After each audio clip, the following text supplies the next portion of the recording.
Habakkuk 2, verses 15 through 17.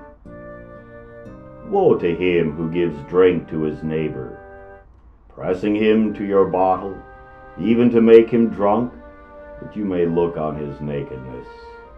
You are filled with shame instead of glory. You also drink and be exposed as uncircumcised. The cup of the Lord's right hand will be turned against you, and utter shame will be on your glory.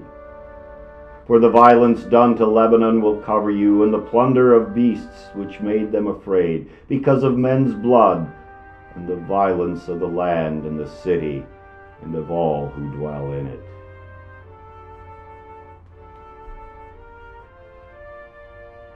Better to go it alone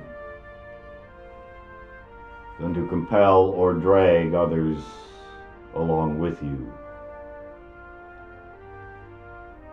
Now it may seem or sound as though I'm advising, go ahead and sin. Just make sure you do it alone.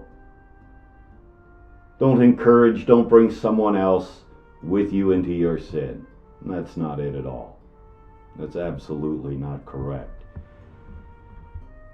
What the Lord is instructing us in is that we be careful of what we do, because you and I never know who might follow you, who might see you doing this, and so we give no offense. That we be considerate of the weak. Not those who demand they are weak, but the genuinely weak. And Christian liberty says, even though I can do this, even though I may go here or go there, for the sake of the weak, for the sake of my brother or sister or child, I will give that up, so that I do not offend them, so that I do not lead them into sin. As an example, I would point to John in the night of Jesus' arrest in the garden. And we are told that John, because he was a relative of one of the high priests, or the high priest of some sort, he went into the courtyard to watch and to see the trial of Jesus. And when Peter approached the gate, he was not admitted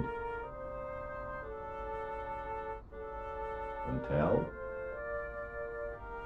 John came and got Peter in. Now, I understand, please understand, that what John did, done in innocence, maybe with the best of intentions. Maybe John wanted, a fellow disciple there with him. But what ended up happening? The very words of Jesus to Peter, that before the rooster crowed twice, Peter would deny him 3 times. Be careful of where and how you walk, lest you lead someone else into temptation.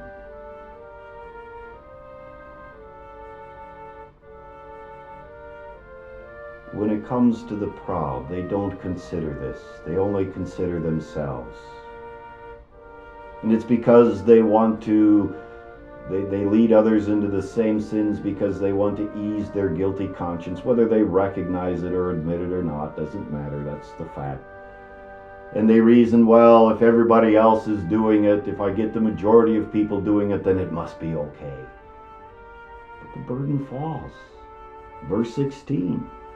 You are filled with shame instead of glory. You also drink and be exposed as uncircumcised. The cup of the Lord's right hand will be turned against you, and utter shame will be on your glory. What you think is glorious, it's going to be exposed as inglorious. Behold the proud. Don't envy them. Don't walk their paths. And this for our soul's safety. Lord, keep me humble before you, and grant me a humble